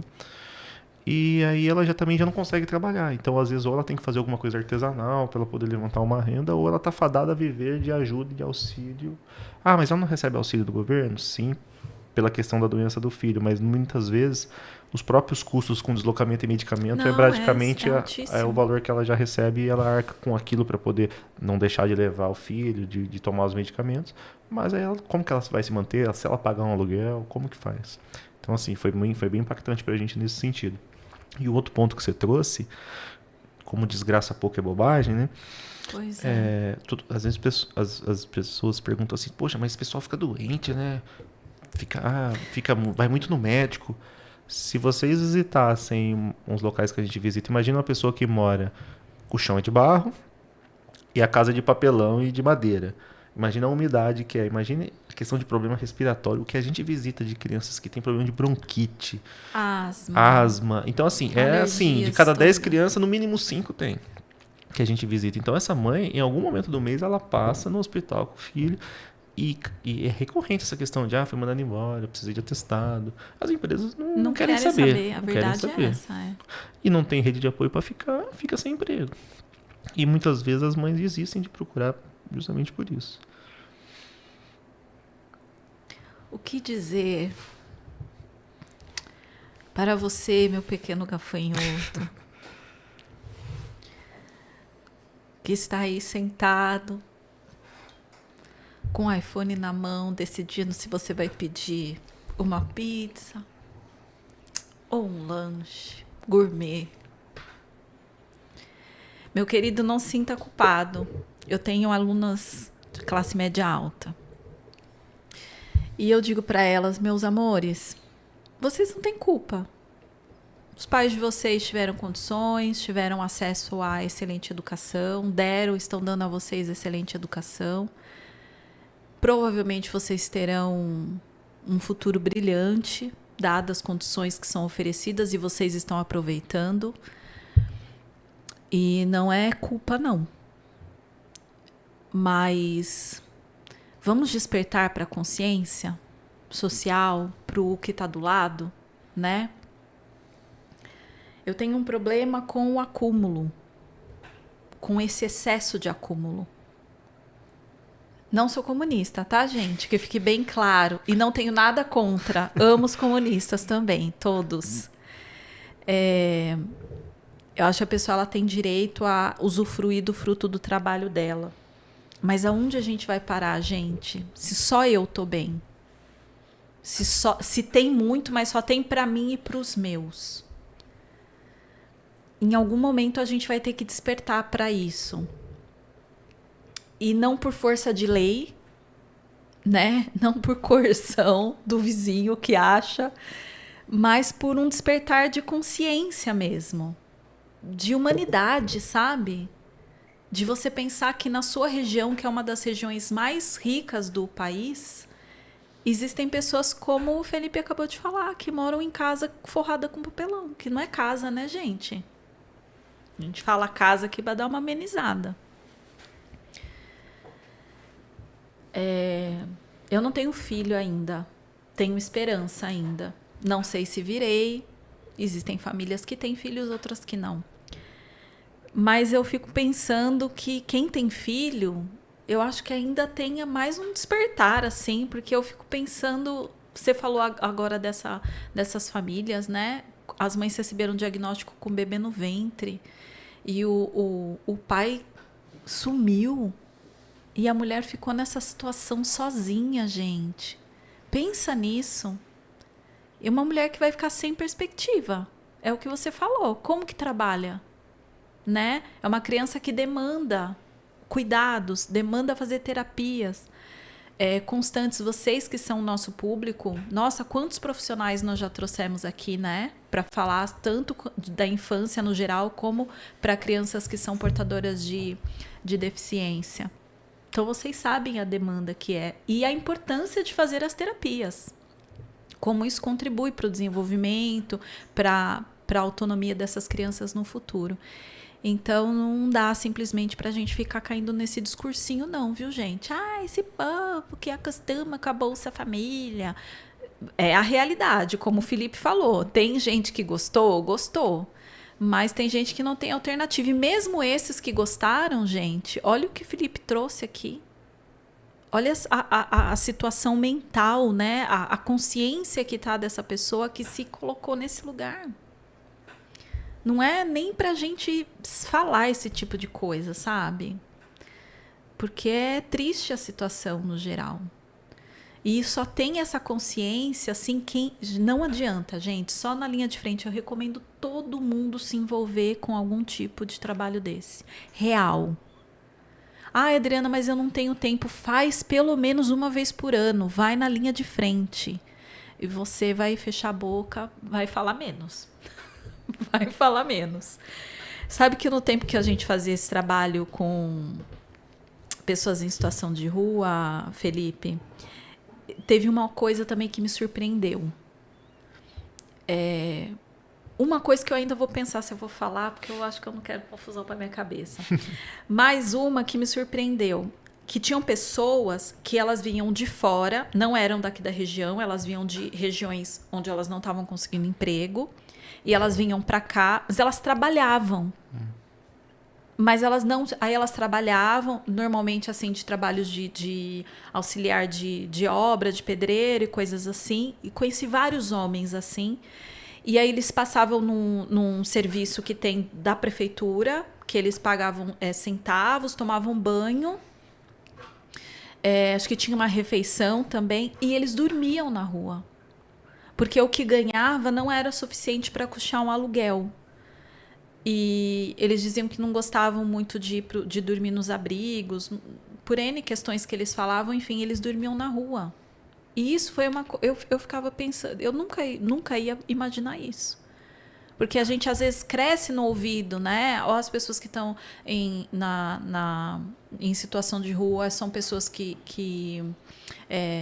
isso, eu não sei se você ouve ainda, mas se você ouvir, pelo amor de Deus, hein? E se você fala, se você assiste Um Olhar para a Infância, se arrependa agora. É vagabundo, ou é gente muito pobrinha, e que, claro que tem um problema de pobreza aí, mas não se esqueça que também tem essa questão de dicção muito grande de pessoas que estão com algum tipo de vício, em droga, bebidas, enfim. E tem essa questão também das pessoas envolvendo saúde mental, que às vezes a saúde mental foi deflagrada a partir do consumo de entorpecente, né? Não é raro isso acontecer. Mas eu tive contato com essas pessoas. Que elas tinham esse trabalho, que, claro, não era um trabalho de carteira assinada, coisas assim que deixavam elas também numa situação de vulnerabilidade, mas elas trabalhavam, passavam nesse lugar, tomavam banho, tinham uma refeição e dormiam na rua, porque o salário não dava para pagar o aluguel. Porque aqui, Adriana, eles falavam, a gente até consegue trabalho, mas é muito caro para viver. Uhum. É uma região cara, né, de aluguel, essas coisas. Então, a rua é muito diversa. É muito diversa. E só você indo lá para você ver essa complexidade. Aí passou um tempo, Felipe, e eu acho que você que está mais tempo e mais envolvido, a gente começou a perceber um aumento de mães com crianças. Que era uma coisa que antes a gente não via aqui na nossa região. E o que eu não ia falar, mas eu vou falar sim, que é porque eu acho que a gente tem que parar de acreditar na história da carochinha, é que é esse o meu problema com o movimento social. Adriana, por que você não defende? Porque eu não vejo esse povo na rua de madrugada. Não tem LGBT lá. Não tem movimento negro. Não tem feminista lá. Desculpa, minhas irmãs feministas, mas vocês não estão lá. E quem está na rua? Travestis? Homens pretos? Mulheres com crianças, sem marido. Falei. Pronto, falei. Pronto, falei. Mas o importante, eu acho que é a provocação. No sentido de, para que a gente olhe mais para onde não dá holofote, né? Eu acho que o maior problema hoje está em relação aos movimentos que procuram olhar mais onde tem holofote do que de fato onde de fato eu vou movimentar uma causa e vou ajudar as pessoas. É aquilo que a gente falou no início, no sentido de o seu propósito está onde? Está em receber algum aplauso, alguma burburinho na internet ou de fato resolver um problema? E se a gente não está disposto a resolver um problema sem que isso ganhe algum aplauso, ganhe algum curtida, algum post, a gente tem um problema sério como cidadão ali. A gente está sendo influenciado por algum outro tipo de movimento, mas não o apoio de fato, né? De fato. E aí as pessoas falam assim, mas você então acha que não tem que existir? Eu não falei isso. Vamos deixar claro? Eu não falei. Eu não falei isso aqui. A Giovana já tá lá. Ai, Adriana já me arrumando confusão. Eu não falei que esses movimentos não têm que existir, tá, gente? Eu falei que eu, Adriana, não estou falando pelo programa, estou falando eu, Adriana, não estou falando pelo Felipe, estou falando eu, Adriana. Eu não acredito porque na linha de frente essas pessoas não estão. Mas elas estão lá no Congresso lutando pelas políticas públicas. Esperaremos mesmo. E esperaremos por isso. Mas o que eu estou dizendo é isso, que o Felipe falou no começo aqui. É para matar a fome. Na hora de matar a fome, essas pessoas não estão lá. E eu não estou falando de alguém que está dentro do centro acadêmico. Eu estou falando de alguém que esteve na linha de frente, hoje fomenta, porque não pode estar na linha de frente, mas sempre está ligada com as pessoas que estão na linha de frente, para saber se eu estou equivocada no meu discurso. Então, não estou falando que não tem que existir, tá? Vamos lá, cada um. Mas eu estou falando que é no chão da fábrica, eu não vejo esse pessoal lá. Aqui na região de Campinas. Né, Dri? Não adianta só fazer no palco. O bastidor também precisa acontecer. Né? O bonito, não é só fazer a fotinha bonita. E também eu tô fazendo... É exatamente isso que a Adri tá tentando trazer, né? Não adianta a foto bonita. A mão na massa precisa acontecer. Senão não adianta nada, gente. Ir lá e falar, todo mundo... É até engraçado, né, Adri? Porque foi esse o gatilho do início do programa também, né? Não adianta só falar tá ruim, mas tá ruim do jeito que tá e ninguém fazer nada. Porque vai ser só mais um. Se não tiver a mão na massa, né? Não tiver, óbvio que a gente entende que todo mundo tem sua alimentação, vai ajudar do jeito que pode, questão de tempo, ou é doação do seu trabalho, ou é doação de dinheiro, independente, você vai estar fazendo o que você pode, isso você vai estar de acordo com o teu coração e o que te manda fazer. Mas eu acho que é muito nesse ponto, né? Não adianta só a gente falar da boca para fora. O que importa é o que de fato a gente está fazendo, né? Existe uma demanda de fome, né, gente? Exato. De que dói o estômago, né? Eu nunca passei fome, graças a Deus. Existe uma dificuldade, sabe? De a gente falar com as pessoas hoje no sentido do passar fome, porque assim, normalmente costumo falar para as pessoas, você não vai ver uma pessoa... Às vezes acontece na rua, algum morador, mas assim, dificilmente você vai ver alguém sob desnutrição severa, pesando 20 quilos, morrendo, andando na rua, que nem na África, às vezes que a gente ainda visualiza.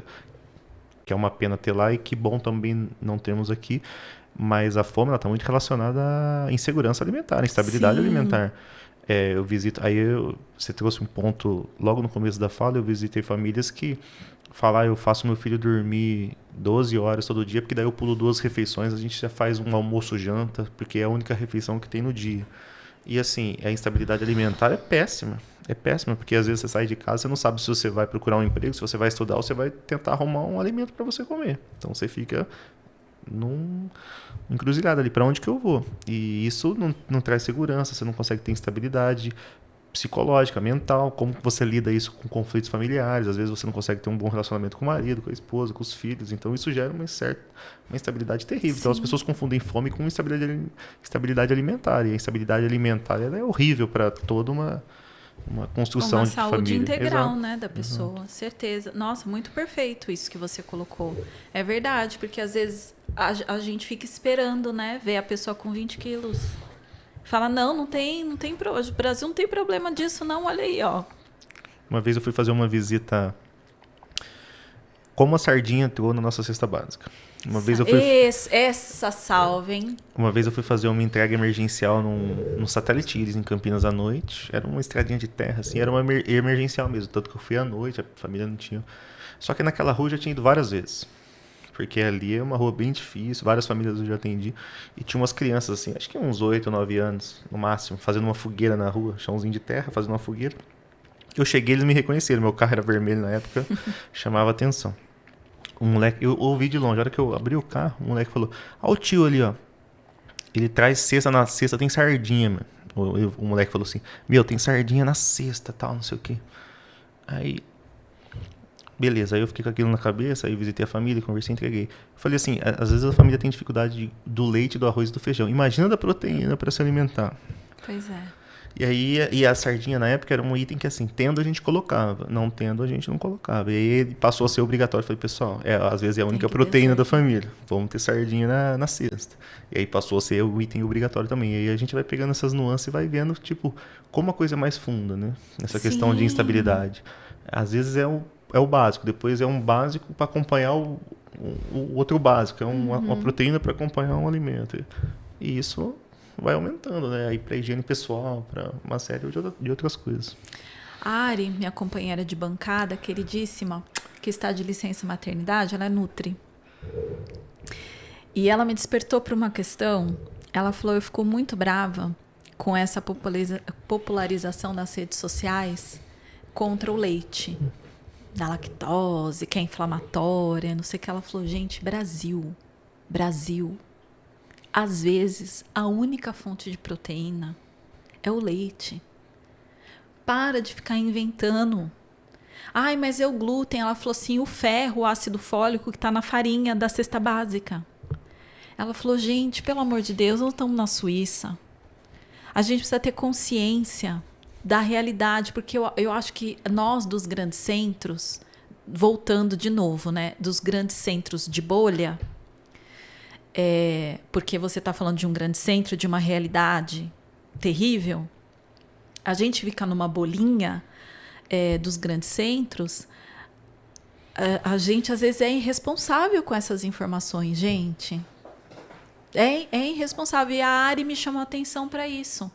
Porque, inclusive, o trabalho de conclusão de curso dela foi sobre essa questão eu esqueci o tema agora, mas eram uns 3 motivos do porquê que as pessoas se alimentavam do que se alimentavam, né?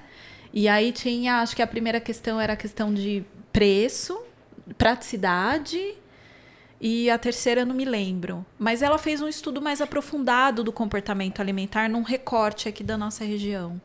Justamente para pensar sobre isso. Porque não dá para você chegar numa favela e falar, olha, gente, vamos comer quinoa. Né? Você tem que colocar quinoa. Você coloca quinoa na cesta básica, Felipe? Que absurdo! Não tem farinha sem glúten. Eu prefiro colocar um fubá lá, que eu acho que... Tem que colocar um whey, né? Então, vamos despertar, né, gente? A gente tem que tomar cuidado também, às vezes, com a nossa fala. É claro, se você pode, que maravilhoso, né? Mas tem famílias que é isso, ó. A proteína é a sardinha, o leite. E o ferro tá ali na farinha de trigo, que chega com a cesta também. Nós precisamos despertar, Felipe. Meu querido, tem ação no final do ano? Vamos falar sobre isso? Tem ação. Nosso evento de Natal tá chegando. Agora, no final do mês de dezembro, nosso mês querido. E é uma ação bem especial. A gente gosta muito, a pandemia acabou tirando um pouco isso de nós, depois a gente retomou pós-pandemia, bem bacana. Que assim, nosso trabalho como projeto social é o atendimento, é as visitas, mas a gente aproveita essas datas para fazer algo diferente, poder agregar, às vezes, um pouco mais de conhecimento para as famílias, trazer famílias para uma rotina diferente. E aí, qual que é o trabalho que a gente faz? É selecionar alguma dessas famílias que a gente atendeu no decorrer do ano para passar uma experiência de ceia de Natal conosco.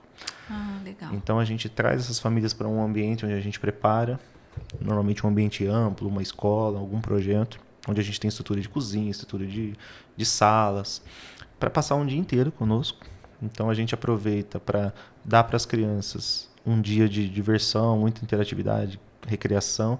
Para os adultos, a gente faz muitas ações de bazar, faz workshops, faz palestras para a gente poder trazer informação para os adultos, para eles aproveitarem o tempo de uma melhor maneira, onde a gente consiga agregar algo que de fato às vezes eles não têm durante toda a vida. E sem contar com muita alimentação, café da manhã, sobremesa, almoço, ceia de Natal especial, preparado por... A gente tem chefe de cozinha que vai como voluntário. Ah, que legal. Então é sempre assim muito, muito sensacional passar esse momento junto com eles. E assim, a experiência que a gente tem é, às vezes, uma vez a gente fez churrasco, né? Falou, vamos fazer um churrascão de ceia. E assim, a gente ouve nossa, a única oportunidade que eu tenho de comer um churrasco no ano é na ceia. Na ceia. Falou, putz, que bacana ouvir isso e poder proporcionar isso para eles, né? Aí no final a gente leva eles para casa novamente, mas leva com cesta de Natal, cesta básica, presente para as crianças. Dá uma abastecida, pelo menos dessas famílias que a gente acaba selecionando. Infelizmente não dá para selecionar todas, Sim. mas a gente tenta selecionar ali normalmente 20, 25 famílias, que já dá no mínimo umas 120 pessoas aí, porque as famílias são grandes. São numerosas, né? Imagino. E aí com mais os voluntários, às vezes é evento para 150 pessoas, 160 Uau. pessoas, e isso demanda muito dinheiro, demanda muita necessidade. Então assim, a necessidade de doações, elas fazem muito presente para esse evento nosso, e de voluntários, sem dúvida. Muitas vezes a gente tem que recorrer muito a voluntários por um dia para a gente conseguir dar conta do trabalho. Entendi. E quem está em casa, abriu o coração, ouviu o que você disse, os meus pitacos. Desculpa, gente, às vezes eu falo muito, né? Tenho que parar de falar, tenho que falar menos. Mas é que tem assuntos que me provocam mesmo. E abriu o coração e falou assim, poxa, Felipe, quero estar contigo nessa. Como que ela faz? Bom, maneiras não... são várias. São várias. Né? Poxa, eu não tenho como ajudar. Eu, de fato, não consigo ir. Minha condição financeira pode doar. Então, assim, a gente tem uma lista de alimentos lá, que são os alimentos que compõem a nossa cesta. As pessoas podem doar qualquer um desses alimentos. A gente vai retirar no seu trabalho, vai retirar na sua casa. Se você quiser levar até a nossa sede, que fica em Campinas, no Jardim Campos Elísio, você pode nos procurar, levar até a nossa sede, aproveita para conhecer a nossa sede, ver o nosso espaço. Eu quero fazer uma doação financeira. A gente tem a conta do projeto, Pix para vocês fazerem a doação, porque a gente também compra os itens que acaba faltando, a gente tem uma relação de alimentos para compor uma cesta. Se faltar, a gente precisa comprar. Então a gente também recebe doações nesse sentido para poder complementar as cestas. Tem a questão do voluntário. Então, puxa, eu quero trabalhar na linha de frente, eu quero de fato conhecer. E um projeto social, ele é feito de várias frentes, digamos assim. Ele tem o front lá, mas ele também tem os bastidores que são muito importantes. Tem o trabalho por trás, o trabalho pesado de montagem, de limpeza, de organização. Isso a gente precisa, porque os bastidores também faz a diferença. A gente precisa de muita gente nesse sentido. E tem a disponibilidade do Natal para ser voluntário por um dia. Então, só nesse final de ano aí tem várias formas de ajudar o alimento para todos. A gente vai deixar dá para deixar no comentário ou na descrição, o Pix do pessoal? Dá para deixar na descrição ou no primeiro comentário? Onde você prefere deixar? Eu vou deixar nos dois. Tá. Deixa então nos vai dois. ficar aqui embaixo, tá, pessoal? Se for o caso do Pix, o arroba deles estão aqui, então de repente se é o voluntariado, entra no Instagram, siga, recomende, mande no grupo da família. Eu sei que você está em pelo menos 5 grupos do WhatsApp. Pelo menos 5 grupos de WhatsApp, eu sei que você está. Então envia lá, entre em contato então com o Felipe. Olha, Felipe, não tenho como fazer doação, nem financeira, nem de alimento, mas quero oferecer a minha força de trabalho. Entre em contato com ele, organiza tudo direitinho e vamos para cima, pessoal. E pensando sempre, né, nesse despertar, porque às vezes, veja só, você se propôs agora no final do ano, mas é o que o Felipe falou, é um ano inteiro, né, que as pessoas precisam comer. E aí você coloca isso como um propósito para 2025? Por que não, né? Poxa, de repente você não pode fazer uma doação financeira todo mês, mas você pode fazer uma doação de alimento todo mês. Ou às vezes você combina com a sua família e fala assim, poxa, pensa bem. Olha só se você chega para os seus filhos na mesa e fala assim, pessoal, a gente vai ficar uma vez por mês sem comer uma pizza para ajudar o pessoal do Alimento para Todos.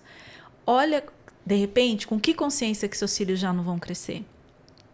Entendendo que eles vão fazer uma bem entre aspas, hein, gente? Bem entre aspas, vão fazer um sacrifício, um final de semana por mês para auxiliar uma família. Então, são às vezes pequenas coisas, sabe, que a gente vai fazendo. Não entra nessa consciência, não, se eu fosse rico, se eu ganhar na Mega da... eu escuto muito isso, né? Não, olha, se eu ganhar a Mega da virada, eu vou ajudar todo mundo. Não vai. Você sabe por que eu vou te falar? Porque o apego do R$30 é o mesmo apego que você vai ter dos milhões. Não é uma questão só de grana, é uma questão de apego. Entende? É difícil às vezes a gente dar esse salto, mas a realidade é essa. É o mesmo, a sua relação com a questão do dinheiro. Eu sei que às vezes não tá dando, né? Você tá me assistindo, eu não quero ser aqui também e dizer o que você tem que fazer. Às vezes você tá numa situação, às vezes tá desempregado, enfim, eu entendo isso. Mas às vezes tem a força de trabalho, se não tem a força de trabalho, poxa, Adriano, tô doente, eu fiquei doente, né? Vocês sabem, eu sempre falo isso aqui. E é ruim, né, a gente não ter disposição física. Mas você pode repassar esse episódio, né? E aí, de repente, quem vai assistir, você vai compartilhar, essa pessoa que vai assistir, ela já tá bem, tá num outro momento, né? E aqui da nossa região, gente, vamos fazer essa força, né? Às vezes você tem o WhatsApp do grupo da sua igreja, da sua comunidade religiosa, ou tem um grupo de pais, né? O grupo do condomínio, o povo que só briga o ano inteiro, chega no final do ano, o pessoal tá ali naquele espírito natalino. Vamos fazer essa força? O que você acha, né? Eu acho que o Felipe está aí há 10 anos, tem muita coisa, né? Muito trabalho já no know-how, uma equipe séria. E como ele falou, você pode ir lá conhecer o espaço, se você quiser. Falou, será que esse Felipe é firmeza mesmo? Para lá. Meu querido, a gente vai caminhando pro final, mas eu sempre peço para os nossos convidados deixarem uma mensagem, sabe? Para quem vai assistir a gente à noite, daqui 2 anos, 5. Espero que daqui 5 anos nós estejamos em outra situação, né? Mas essa plataforma, o YouTube, ela fica aí, né? E eu acho que tem as ações do dia a dia, mas eu acho que você traz e demonstrou aqui para nós princípios que eu acho que esses são eternos mesmo. A Giovana te apresentou a Cyndi Lauper? Me apresentou a Cyndi Lauper. Bruno Mars ali. Então eu vou te pedir para você deixar um recado aqui, olhando para Cyndi Lauper, pessoal que vai nos assistir daqui a pouco, à noite, daqui a 3, 5, 10 anos. Não vai ser muito extenso, mas na verdade eu queria deixar uma reflexão que eu fiz, mesmo fazendo parte do projeto. Você fala assim, poxa, o Felipe já está aí muito tempo fazendo isso, e às vezes a gente aprende todo dia. E eu uso esse exemplo para mim como um exemplo que mudou minha vida dentro de um trabalho que eu já fazia, e eu passei a ver o trabalho de voluntariado diferente depois desse dia. Eu estava um dia tomando café da manhã e tocou a campainha. Eu estava na casa da minha namorada na época. Tocou a campainha e era um morador de rua, que de fato ele nunca tinha aparecido lá antes. E aí ele, você tem alguma coisa para comer? E aí eu falei, tem. Eu fui, busquei um pão e entreguei para ele.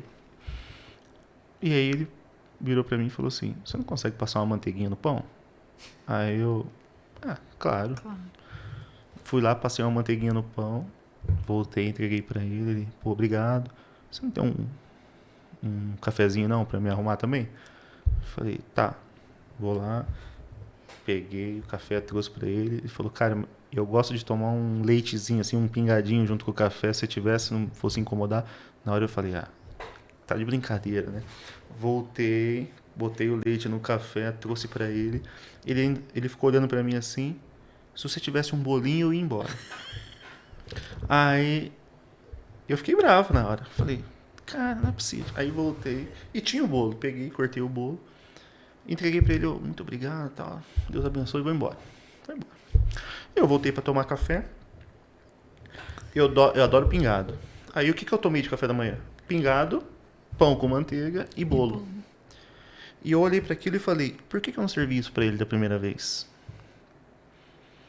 E aí eu fiz uma reflexão e eu comecei a olhar todas as coisas que envolvem o trabalho e eu vi que de fato as coisas acontecem assim. Muitas vezes a gente está preocupado mais em dar qualquer coisa ou dar o que sobra do que de fato doar aquilo que importa para as pessoas. E aquilo mudou completamente minha visão. E a mensagem que eu queria deixar para vocês é o seguinte: doar não é desfazer, doar não é dar o que sobra, doar é de fato aquilo que vai mexer e transformar a vida daquela pessoa. É de fato aquilo que vai fazer a diferença. E o propósito que a gente tem no Alimento para Todos é tentar fazer o melhor, dar o melhor, sempre na condição que a gente tem, obviamente, mas assim, mostrar para aquela família que de fato, ou para aquela pessoa, que o que a gente está fazendo é algo que a gente faria para nós mesmos. E isso mostra muito mais do que uma ação de doar, mostra uma empatia muito grande, isso transforma as pessoas.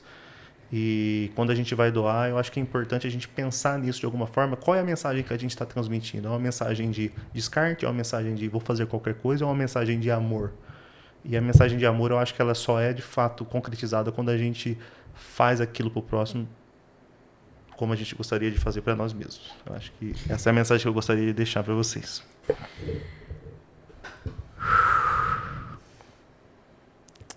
É isso, gente. Verdades eternas são verdades eternas.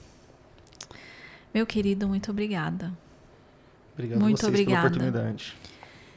Muito obrigada, porque essa sua fala fechou, é isso.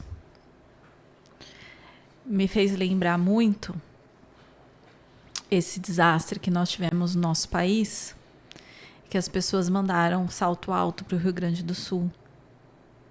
E eu lembro de ver as pessoas que estavam fazendo as seleções falar, gente, pelo amor de Deus, não é descarte aqui, né? Porque isso tem a ver com você estar olhando para a necessidade. Não é qualquer coisa. Isso é muito importante que você falou, Felipe. Muito obrigada pela essa sua última fala. Porque se a gente realmente quer mover, a gente precisa olhar a necessidade realmente do outro. Não é o que eu quero dar, né? É o que o outro está precisando. E às vezes você não sabe. Então vamos contar, vamos perguntar, vamos nos aproximar das pessoas que sabem porque estão ali na linha de frente, como é o caso do Felipe, do Alimento para Todos. Meu querido, tem um presente aqui humilde, um rolãozinho aromático para os seus momentos aí de se refazer, né? Eu quero deixar aqui o meu muito obrigada ao trabalho que você tem feito na nossa cidade, sincero mesmo. Honrar o seu trabalho, a sua presença aqui, te agradecer pela sua disponibilidade. Qual que é o nome da sua esposa? Lilian. Lilian, minha querida, Deus abençoe muito vocês, viu? Muito obrigada pelo trabalho. Eu acredito que da mesma maneira como o Felipe falou que você também dá essa moderada, né? Mas eu também tenho certeza que tem momentos que você também se desgasta e se dá muito, assim como ele, né? Agradecer toda a sua equipe, os voluntários pontuais, os voluntários que estão aí sempre. Contem conosco a esse longo desse mês de dezembro, tal, que a gente precisar, se vocês quiserem também nos marcar nas campanhas para que a gente reposte vocês, tá? Contem conosco nisso. E vamos lá, meus queridos, vamos para cima, né? Vamos nos organizar aí como sociedade civil, apoiar as pessoas. E que maravilhoso. Estou super feliz. Eu sempre fico muito perplexa, essa é a palavra, porque eu brinco, né? Eu falo para as pessoas falam, gente, não me estranhe, eu sou assim mesmo. Quando é algum tema específico que eu quero trazer, eu oro mesmo. E eu falo assim, Senhor, eu vou aqui no Instagram, mas me guia aqui, que eu quero que seja as pessoas corretas, né? Porque na rede social tem muita presepada, né, Felipe? Tem bastante. Olha, eu vou te falar uma coisa, meu querido, nunca deu errado. Que bom. Ele nunca falha por isso. Nunca deu errado. Então eu sempre fico muito, muito feliz. Eu vou te convidar, você me acompanha nos nossos princípios para a gente encerrar. Eles são aqui, ó. Crer, curar, crescer e compartilhar. Algo que você já tem feito, né? Muito bem. Obrigado. Muito obrigada, meu querido. Obrigada, Giovana. Um beijo e um queijo, alimento para todos, hein? Fim de ano. E para você que ficou conosco até agora, não se esqueça, alimento para todos. Eu espero vocês na semana que vem. Um beijo, um queijo. Pode ser com lactose, viu? Agora. Parou a graça. Paz e bem. Até lá. Tchau.